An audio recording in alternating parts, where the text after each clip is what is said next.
Guys, this is our third and final video on double integrals over general regions. Hopefully, if you're watching this right now, you've already seen the other two, so we have a couple examples of how to set up these double integrals for both type 1 and type 2 regions, and we have a couple examples under our belt. What I wanted to discuss now was the fact that sometimes our regions can be both type 1 and type 2. As you guys may recall, when we first started out doing double integrals, we dealt with pretty much these rectangular regions only, where by Fubini's theorem, if we had a nice function to deal with, the order of integration largely didn't matter. So for example, if I was going to be dealing with some sort of a rectangular region, and this is kind of highlighted but by this integral that I have set up here.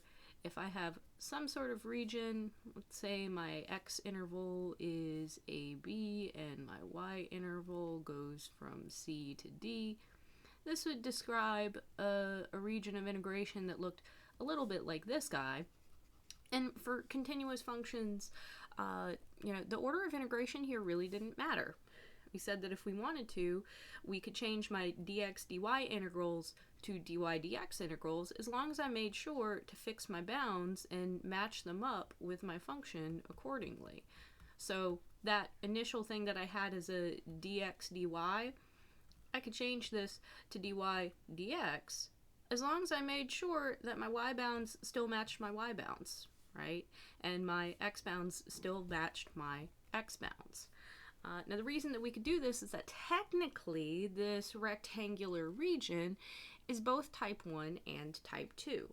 Reason that I can say that we can do this is it's type 1 because I've got this guy bounded by two functions of x.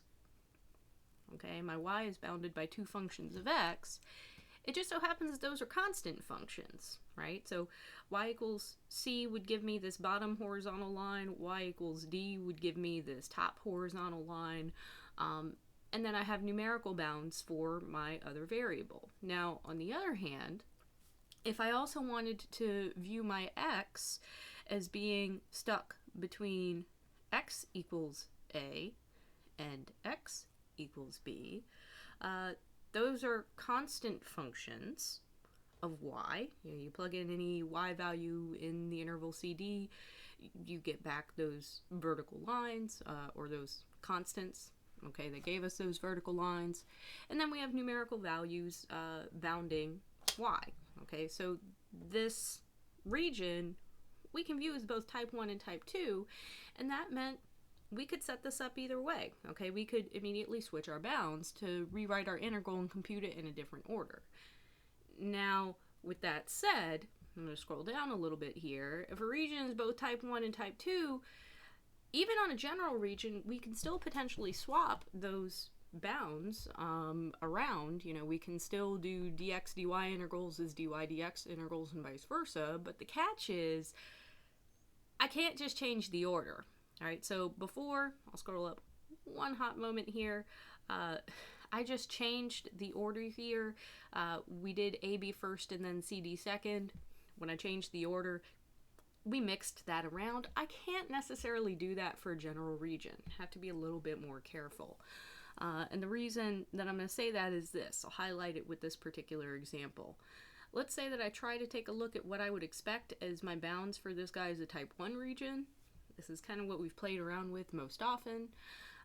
If I'm looking at my bounds on x, well, for type 1 regions, those are going to be numerical bounds. I've already kind of drawn out where all of my intersection points are and things like that for this region.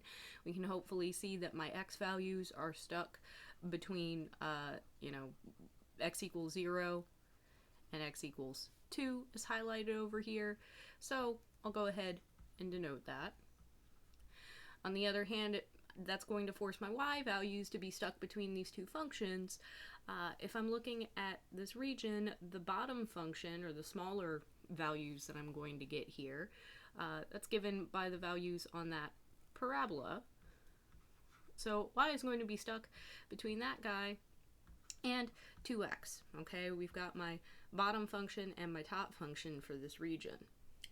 Now, if I want to, I not only can think of this as a region that's bounded by a top and bottom function, that's what would make it type 1, I can also view this as a region that is bounded by a left and a right function. That's something that would make this guy type 2. So if I wanted to, we could think of my x values, instead of being stuck between numerical bounds, I can think about what functions are bounding x on the left and on the right. Okay? On the left, well, I actually have to do a little bit of rewriting here. I really don't want to think of x as stuck between 2x and x squared. We want to think of x as being stuck between functions of y. So what I'm going to do is use the inverse functions here. Basically, solve for x in each of these equations to get your corresponding, inverse functions. And that's really what you would want to think of your x values as being stuck between. Now, a comment for this function on the bottom here. Technically, if you solve for x, you get both the positive and negative square root of y, but if I'm being really careful here, we don't care about this section of the parabola. We only care about the part in the first quadrant. So I'm going to ignore that negative branch of the square root, okay? Then, now that I've got these things written in the appropriate form, where I can have x stuck between functions of y, well, again, my left function is going to be my smaller function. Okay, that's going to be y over 2 and square root of y. And then, if I'm looking to parse out my bounds on y, okay, y is stuck between two numerical values here. This is going to be the lower bound on my y, 0, and the upper bound on my y, which is 4. Now, the key thing that I want to notice here is if I were to set up my bounds on an integral, again, whenever we set up these integrals, your function bounds go on the inside. So for a type 1 region, we would have x squared and 2x on the inside and 0 and 2 on the outside. If I were to set this up as a type 2 region, I would have to have my function bounds on the inside. So this would be a y over 2 to root y on the inside and a 0, 4 on the outside. We didn't just swap the order of x squared 2x and 0, 2 to make it 0, 2 and x squared 2x. Okay, we can't just swap this around like we did for the rectangles. We actually had to analyze this region. Okay, so basically have to analyze this guy. I'll scroll down just a little bit here, and we'll have to basically reset up my bounds, noting my inverse functions, right? Noting my inverse functions. And obviously having the fact that we had a sketch of the region, that probably helped.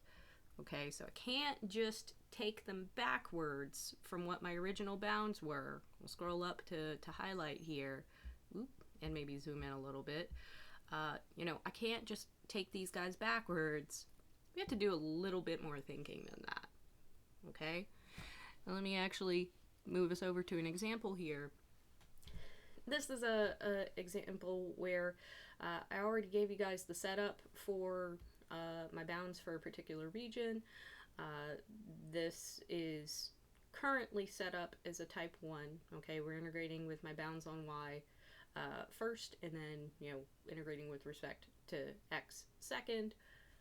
I'm going to have us set this up in the opposite order, okay, as a dx dy integral before we integrate it. Okay, now a couple comments here. If you ever see an integral that's set up in this manner where it basically just runs the bounds straight on into the differentials, you can kind of assume that there is a 1 here as your function. Okay, so don't get freaked out about that.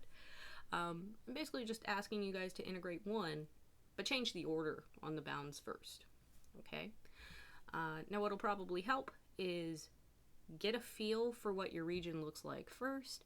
I highly recommend getting a sketch going just so you can visually reference what your region looks like before you go switching everything around, right? Kind of like I said before, I can't just turn this into an integral where I have, x plus 2 and 8 on the outside and 0, 6 on the inside. We never set these up with function bounds on the outside. Okay, the numerical things always go on the outside. That means we will have to sketch this and, use my inverse functions and figure out how to rewrite this appropriately. Okay? Now, if I'm going to sketch this region, here, since my inner bounds on y were x plus 2 and 8, what that's going to suggest is that, the function y equals x plus 2, okay, which is this line here, slope 1, y-intercept 2, that is going to be my lower bound on y, and then my upper bound on y is going to be the line y equals 8. Okay, so 2, 3, 4, 5, 6, 7, 8. Okay, so that was going to be my my upper bound on this region. Okay, let me draw in my labels here just to make this super clear. And here I've got kind of a top and bottom bound on y. I need to figure out what's going on with x. Well, x is stuck between 0 and 6. Well, x equals 0 is going to give me this vertical line here, basically the y-axis. And if we're really careful about figuring out where my intersection points are, you can note that if you plug 6 into the constant, wrong thing here. If I plug 6 into the constant function 8, you get 8. If you plug 6 into the function x plus 2, you also get 8. So actually x equals 6. That's going to be where this intersection point is right here. Okay, so notice, based on the bounds that I gave you guys for this integral, here's the region that I'm looking at. Okay, so again, here's my y equals x plus 2 curve, and up top, here is my y equals 8 curve. Now, what we said is we wanted to treat this not as, a type 1 integral where we had a top and bottom function. We instead wanted to treat this as a type 2 integral where we had a left and a right function. Okay, so now I need to think about what those left and right functions are. Okay, if I'm looking at my left function, well, that's a vertical line. Vertical lines are going to be with the form x equals some number. Since it's the axis, we're looking at the vertical line x equals 0. On the other hand, for my function that is on the right, okay, so my right function, my function that's on the right, that's that sort of diagonal line. We need to think about what the inverse for that is. If you solve for x, you're basically going to get y minus 2 here. Okay, so I'm going to go ahead and make note of that. X equals y minus 2. Those are going to serve as your new bounds on x. Okay, we always go from left to right. Okay, so the left one is going to be smaller, the right one is going to be larger. Now we need to figure out what my numerical bounds are on y. Okay, so my lower bound and my upper bound, okay, specifically on y. Well, if I look over here, we noted that that intercept was supposed to happen at y equals 2. So that's my lower bound. And this constant function sort of serves as the, upper cap on the y values that we could use. So y equals 8 was going to be the maximum value we could get here. Okay. Given that collection of notes, we can now actually set up this integral. We said we wanted numerical bounds to go on the outside, and we wanted my function bounds to go on the inside. We're still integrating the function 1. If I wanted to do that and swap my order of integration, we are now integrating with respect to x first and y second. Okay? So, let me go ahead and scroll down and take care of this really quickly here because we did say that we wanted to evaluate it. You work with the inner most integral first, so that means all this stuff on the outside, we are going to deal with it later. I have to antiderive the function 1 with respect to x. I get x back. And then I have to evaluate this between x equals 0 and x equals y minus 2. If I do that, okay, plug in the top value first. I'm going to go ahead and get y minus 2. I'm going to subtract off what happens when I plug in the bottom value second. I'm subtracting off 0. That doesn't really do much. So now if I go to compute this, it's a basic calculus 1 or calculus 2 integral. We can just antiderive. I'm going to get y squared over 2 minus 2y evaluated between 2 and 8. Scroll down here and give myself a little bit more room. If I plug in the top value first, this is giving me 64 over 2 minus 16. If I subtract off what happens when I plug in the bottom value second, we'll get 4 over 2 minus 4. Okay, so cleaning this up, we'll get 32 minus 16 minus 2 minus 4. This is basically going to be 16 minus negative 2, or I'll get 18 back for my answer. Okay, now comments on this, because this was kind of a problem in which I arbitrarily told us, hey, it just happens to be both type 1 and type 2. Let's just switch it around for funsies. Why might I want to reverse the order of integration, right? You know, I wouldn't teach you this method if there wasn't a reason for why we might want to consider doing it in the first place. One of the reasons that you might potentially want to reverse the order of integration is that sometimes one order really just sucks less than the other, right? Now, to highlight this, I've got this example. We're integrating the function sine of y squared, okay? And the way that this is currently set up, I'm integrating with respect to y first, and then with respect to x. Now, comments just looking at this right off the bat, it doesn't immediately look too complicated. Sure, it's composition, but you know, we've got some tools in our bag for dealing with those. Your first thought might be, I've got a composition, let's try u substitution. Now, the catch for that is if you try u substitution, your maybe obvious choice of u would be this y squared term in the middle. That would force your du to be a linear term, and we don't have other stuff left over here for a du. So trying to force this into a u substitution, not going to work. Okay, maybe this is a really sneaky integration by parts, you might think. Okay, what if this is one of those treat my dv as a 1? I'll go ahead and give you the warning in advance. That also doesn't work. The powers don't quite line up right. You know, you won't get another nice u substitution back if you try to sneak this in as an integration by parts question. Now, there actually is a way using calculus 1 and calculus 2 techniques to solve this problem directly if we do want to integrate with respect to y first. And to point that out, I'll go ahead and note this integral, maybe with these particular bounds, it isn't quite the same, but this integral looks pretty close to something called a Fresnel integral. Right? Now, the technique for your Fresnel integral is basically that sine of y squared term. What we want to do is represent this thing as a power series first.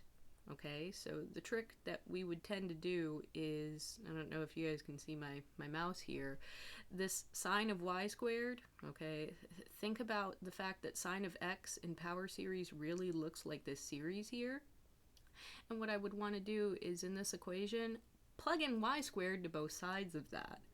Once you plug in y squared to both sides of that, well, you could antiderive both sides of that, technically using power rule, and then actually evaluate on your bounds, right? So if you pull up, you know, this is kind of the page on Fresnel integrals, you'll notice that, you know, we were integrating sine of y squared, you know, with respect to a particular set of bounds. Here, they're integrating sine of t squared with respect to a different set of bounds, you'll notice that these don't have closed form solutions. They've actually given here what this thing looks like if you evaluate it out. And the reason that it's a nasty power series is because we had to convert this thing to a power series before we anti-derived it and plugged in the bounds. Now, with that said, I know everybody loved the power series unit in class. Let's not do that. So basically, I'll go ahead and make this observation, right? We have to do power series to solve this guy as is. Y'all probably don't want to do that. What I should try, on the other hand, is let's just switch the order instead. So I'll scroll down to give myself a little bit of room. We're using the same exact technique that we did on the last problem, right? So what I want to do is interpret what it looks like if I draw out my bounds as is and see if maybe I can just rewrite these and work out my problem that way instead, okay? Now, in this particular case, my lower bound is y equals x. My upper bound is the constant function y equals pi, which is going to look like that guy. Okay. We also have my left bound is x equals 0. My right bound is y equals pi. You may notice that if this is the identity function, okay, that point is pi comma pi. So this guy right here is the region that I am integrating over, right? So here's y equals x, that's that bottom curve. Most everything else we're dealing with here is a constant function. Now, if I wanted to switch this over so that instead of having a top and bottom function like we did before, if I have a left and a right function, well, here I can go ahead and note my left function. This comes from that vertical line on the y-axis. This is going to be x equals 0. My right function, if I wanted to rewrite this as x equals some function of y, we have to deal with the inverse function. Solving for x here doesn't do very much. I'm going to go ahead and get this function x equals y is my right bound on y. And then I need to figure out what my upper and lower bounds are, right? So my lower bound, specifically on y, the lowest value we go is, this point at the origin. So y equals 0 is going to be my lower bound. And up here, where my constant function intersects the y-axis, y equals pi is going to be my upper bound. Okay? And I'll scroll down a little bit just so I can give myself some room to set up this integral. We are now hoping to have my constant bounds, okay, 0 and pi on the outside, and my function bounds, 0 and y on the inside. Now my function doesn't change, okay, we were just trying to screw with the order of integration here so that we could do x first and y second. And the reason that I suggested that we switch orders is this. Okay, I'll scroll down and give myself some room to evaluate. If I anti-derive this with respect to x first, there are no x's in this expression. That means that this entire thing acts like a constant function. Okay, so when I go to set up my integral, again, the outside, I'm not doing anything with it yet.